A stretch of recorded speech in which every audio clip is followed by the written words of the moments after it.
कभी कभी हमारे जीवन के सबसे गहरे सत्य किसी साधारण सी कहानी में छुपे होते हैं।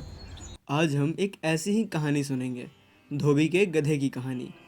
ये कहानी केवल एक मज़ेदार दृष्टांत नहीं है, बल्कि अद्वैत वेदांत की पद्धति अध्यारोप अपवाद को समझाने में सहायक भी है। कल्पना कीजिए भारत के किसी छोटे गांव की, जहां एक धोबी रोज सुबह अपने घर से गधा लेकर निकलता है। गधे पर गंदे कपड़े लाद कर नदी किनारे जाता है। वहां वह कपड़े धोता है, उन्हें चट्टानों पर सुखाता है और फिर शाम को वही कपड़े फोल्ड करके अगले दिन साफ सुथरे घरों तक पहुंचा देता है। आज भी भले ही वॉशिंग मशीन्स आ गई हो, लेकिन ऐसे धोबी आपको कई जगह मिल जाएंगे। एक दिन क्या हुआ, धोबी सुबह सुबह कपड़े लेकर नदी किनारे पहुंचा, लेकिन वहां पहुंचकर उसने पाया कि गधे की रस्सी घर पे रह गई है। अब बड़ी मुसीबत, अगर वो रस्सी लेने घर लौटे तो पूरा दिन बर्बाद, और अगर गधे को खुला छोड़ दे तो गधा भाग जाएगा। उसका गधा ही उसकी एसयूवी है, वही उसकी पूरी पूंजी है। धोबी परेशान होकर बैठ गया। तभी गांव का एक सज्जन व्यक्ति उधर से गुजरा। उसने पूछा, क्या हुआ भाई, क्यों उदास बैठे हो? धोबी ने कहा, भैया रस्सी भूल गया हूँ। अगर गधे को बांधूं नहीं तो ये भाग जाएगा, और अगर घर गया तो पूरा दिन बर्बाद होगा। वो सज्जन मुस्कुराए और बोले, कोई बात नहीं, बस रस्सी बांधने का नाटक कर लो। ऐसे दिखाओ जैसे गधे के गर्दन में रस्सी डाल रहे हो और पेड़ से बांध रहे हो। बस ध्यान रखना गधा देख रहा हो। धोबी ने वैसा ही किया। उसने काल्पनिक रस्सी से बांधने का नाटक किया। गधे ने देखा और वहीं खड़ा रह गया। दिन भर धोबी आराम से कपड़े धोता रहा, बीच बीच में पलटकर देखता। गधा वहीं था, पेड़ के पास शांति से घास चरता हुआ, जैसे सच में बांधा हो। शाम हुई, कपड़े सूख गए, फोल्ड हो गए। धोबी ने गधे पर कपड़े लादे और कहा, चल रे। पर गधा नहीं हिला। धोबी खींचता है, धक्का देता है, गधा टस से मस नहीं होता।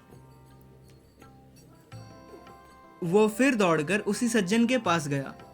भैया, अब तो मुश्किल में डाल दिया आपने, गधा हिल ही नहीं रहा। सज्जन बोले, बहुत आसान उपाय है, जैसे गधे को बांधने का नाटक किया था वैसे ही खोलने का नाटक कर दो।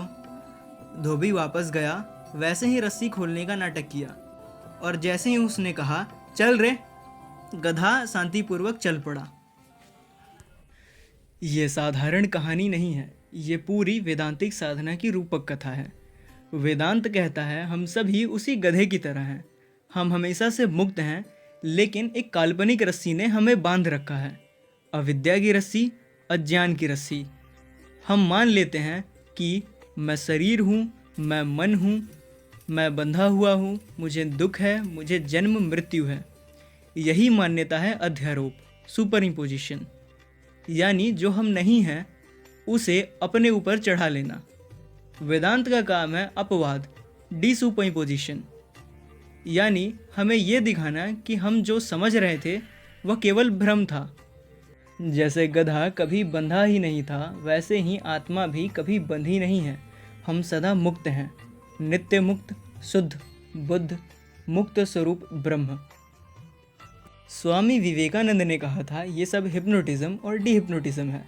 पहले हम खुद को सीमित मानकर हिप्नोटाइज कर लेते हैं, फिर वेदांत हमें डी हिप्नोटाइज करता है, दिखाता है कि हम कभी सीमित थे ही नहीं। तो ये है धोबी के गधे की कहानी, एक साधारण सी कथा जो सिखाती है कि हमारे सारे बंधन केवल कल्पना थे। ज्ञान का अर्थ है रस्सी खोलना नहीं, बल्कि ये समझ लेना कि रस्सी कभी थी ही नहीं। आप सदा मुक्त हैं, आप ही ब्रह्म हैं। अध्यारोप अपवादाभ्याम निष्प्रपंच प्रपंचते। इसी विधि से वेदांत उस सत्य की ओर इशारा करता है जो शब्दों से परे है और जो सदा आपका अपना स्वरूप है।